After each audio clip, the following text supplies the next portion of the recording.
I'm Luca Giliberti, contributing writer for Gold Derby, and I'm joined today by Kaley Cuoco, the star and executive producer of The Flight Attendant, who just received her third Emmy nomination. Kaley, congratulations on your nomination. Thank you. I know that, yeah, of course. I know that the first year was very special to you and your entire team. So how does it feel to now be welcome back this year? Oh my gosh. I mean, I've been in this business forever, and I mean truly 30 years, and I've never done it for anything other than I love being an actor. And when Flight Attendant happened, and it was kind of my baby, well, it was my baby from the beginning, to have this whole thing kind of created and people really received it well. And I had been so nervous season one, coming off the sitcom, and I was like, are people even gonna like accept this like new side of me? I'm like, you just got to do it. And I felt so welcomed by like the business and the community. And then for it to even get any sort of acclaim was icing on the cake, truly. And to get, it was my first nomination like that. And so for my team, I've been with my team my entire career, like my whole team, my managers, my agents, my attorneys. They had been with me since I was like 16 years old. And so this was just the biggest, last time was the biggest celebration for the team. So to do it again and to have another nomination is, I didn't expect it. And I'm so, so honored. It's really cool. Yeah, I can absolutely imagine. And you've actually been very public about it, taking a lot of conversations to get you on board for season two, because season one was such a success, and pursuing a second season can be such a slippery slope in general for any show. So, what was it that ultimately made you say, "Yes, we really have to tell this story"? Yeah, as all of us know, the sophomore season is always the scariest and the worst one, especially when you have a really good first season. It's like, Mhm. in my mind, I wanted to like just leave it alone and run away and be like, let's just leave that. It was good. Why are we messing?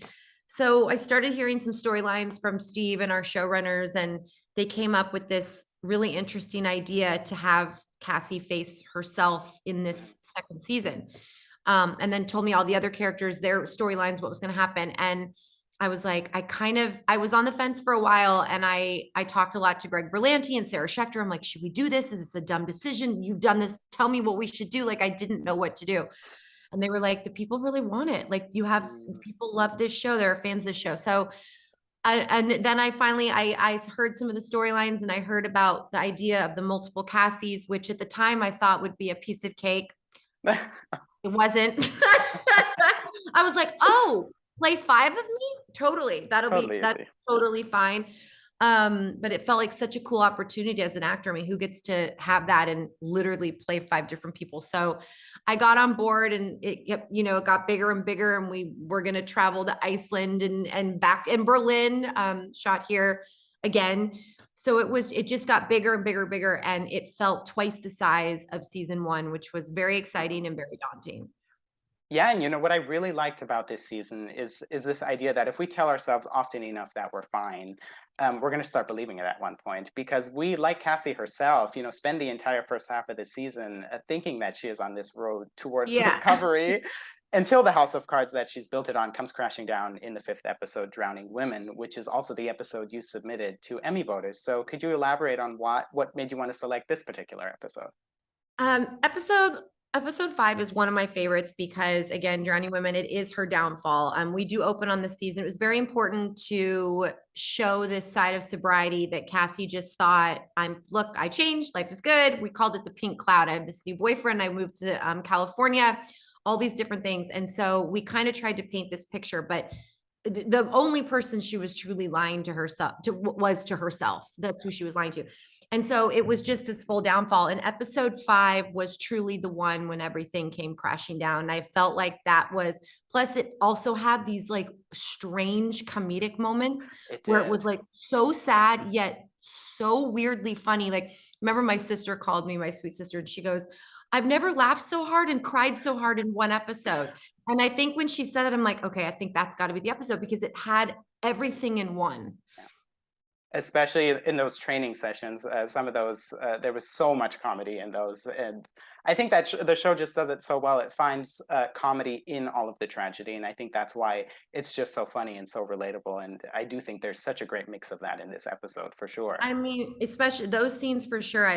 How many times have we had to go to something, some sort of business meeting, or for her, obviously the doing the stuff for the training and feeling hungover, or being in a fight with your boyfriend, or getting dumped the day before. Like, you don't want to be there. We've all been there. And I remember shooting those scenes, just being like, oh my God, you just see she's about to just lose it. Absolutely. Yeah. And then you throw the dynamic with Carol in there, which is just absolutely hilarious. Effing Carol, one of the best characters ever. Literally one of my favorites. Yeah, she's really, really great. Those scenes were just priceless. We were And dying. I can imagine. And you know, as you talked about, there is the relapse in this episode. And you know, I'm curious, how do you think this relapse is different compared to the ones that happened back in New York? Do you think had Brenda not been there for her this time, that she would have just suppressed them like she did the other two, or how do you think all of that would have turned out? I think this was her rock bottom. I love that she called Brenda. I love that character. I think she was so special in this season and so integral. And that was her rock bottom. And she honestly couldn't take it anymore. Like, she had been lying to so many people. And again, like I said, specifically to herself. And because of everything that's going on, and then you've got the mind palace and all these different parts of her personality. We all have that inside of us, right? We have all these different parts of us, parts that we show to everybody and the parts we don't want to show. We all have that. And so to be able to play that on camera and really see these parts of her that she hates, and they were eating at her, that life is not perfect. Sobriety for most people is a lifelong path. This is not something that happens overnight. We really wanted to show that. And I think this downfall was it, because this was real. Like, she's been drinking. She never actually got sober. It's like when Brenda says, you built your house, you built your sobriety on a house of cards. Like, she was never, and I love my favorite part of that scene is when it's so sad when Cassie's like, but I had 6 months.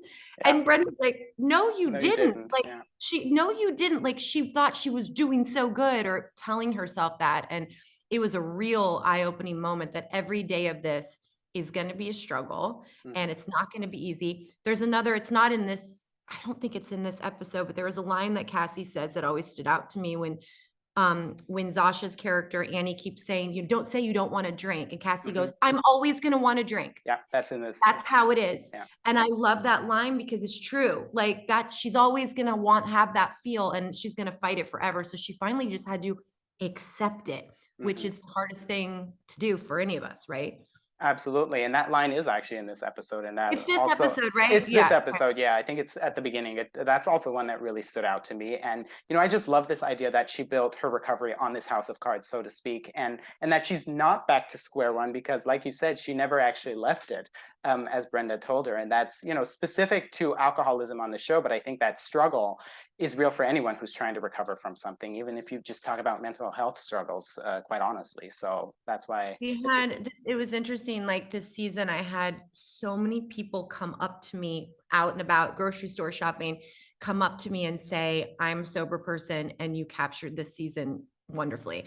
And that meant so much to me, because it was important that we got that right. And, you know, I said this way in season 1, like, Cassie is a functioning alcoholic. She's a mess. But this is someone who goes to work every day, who puts on a great face, and who's drinking all day long. So it had to be, how do you portray that without being drunk on camera the entire time? So this season, I felt like we really did nail that again, and show the true deep trauma, that even though she faced the problems with her dad and dealing with all that trauma at the childhood in season 1, it's going to last. This stuff lasts a lifetime, and it's not easy.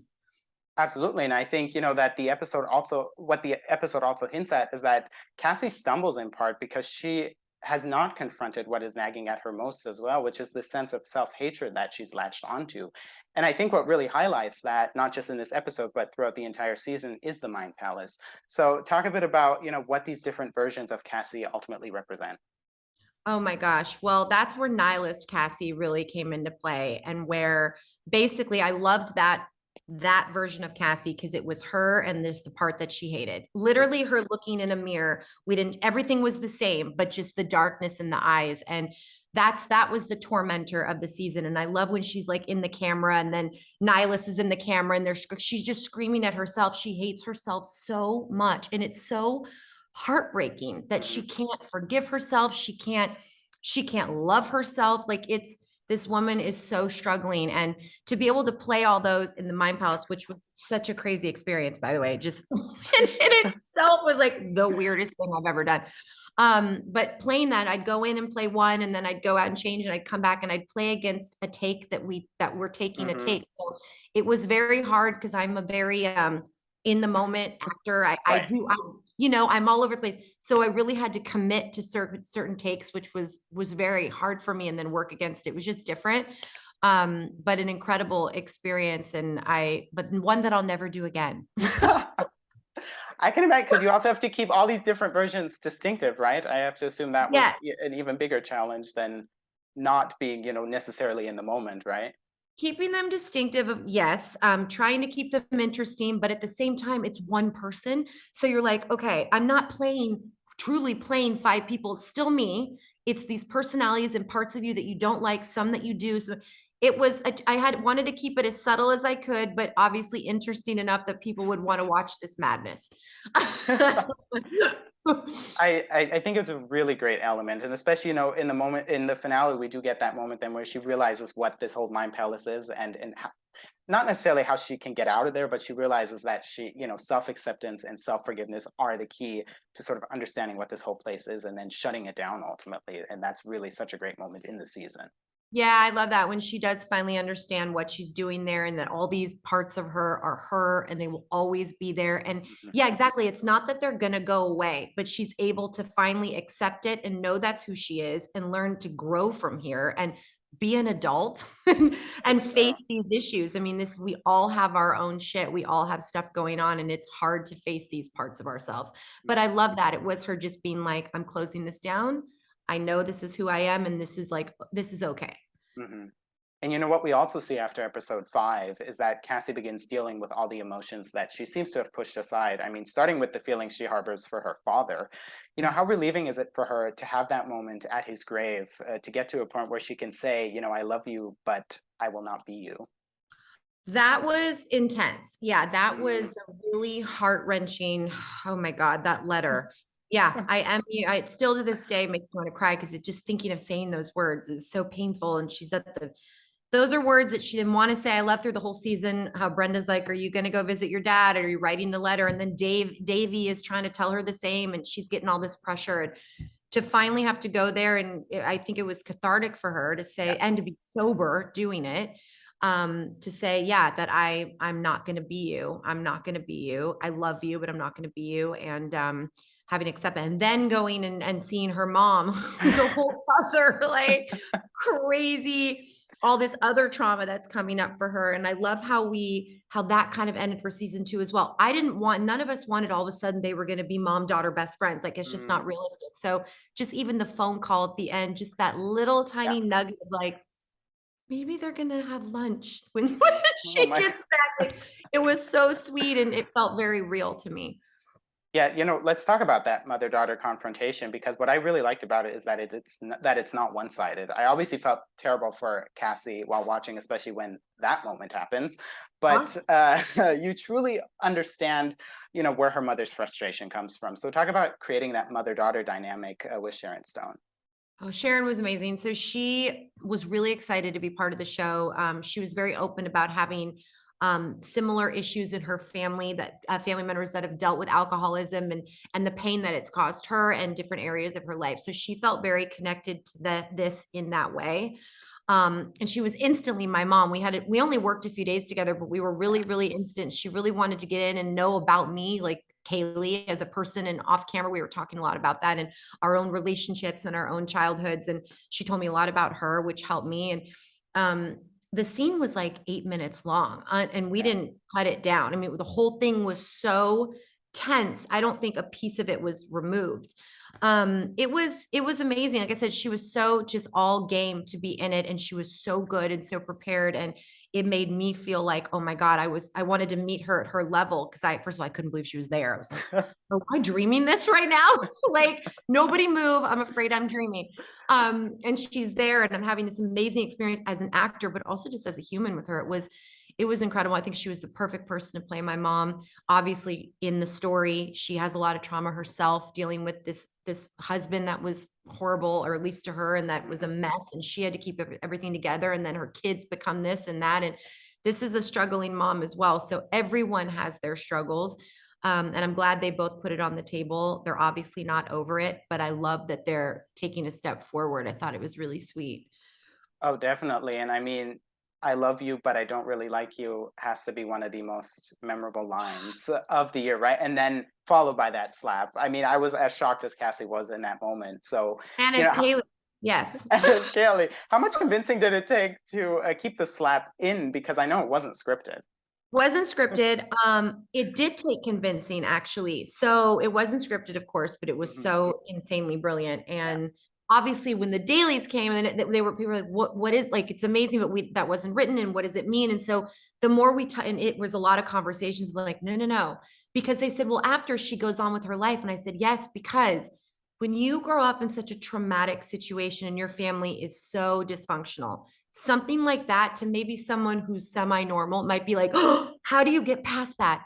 To these people, it's a horrible moment, and it goes right under the rug, and you move. And that's what they've been doing for years. Hmm. She's not going to go talk about it with Davy. They're not going to have a, oh, can you believe mom did this to me? Like, they're not, she's going to pretend it didn't happen, which is why they're in this situation now. They have faced zero issues, right? So to me, and obviously we ended up keeping it in, and it ended up being kind of iconic.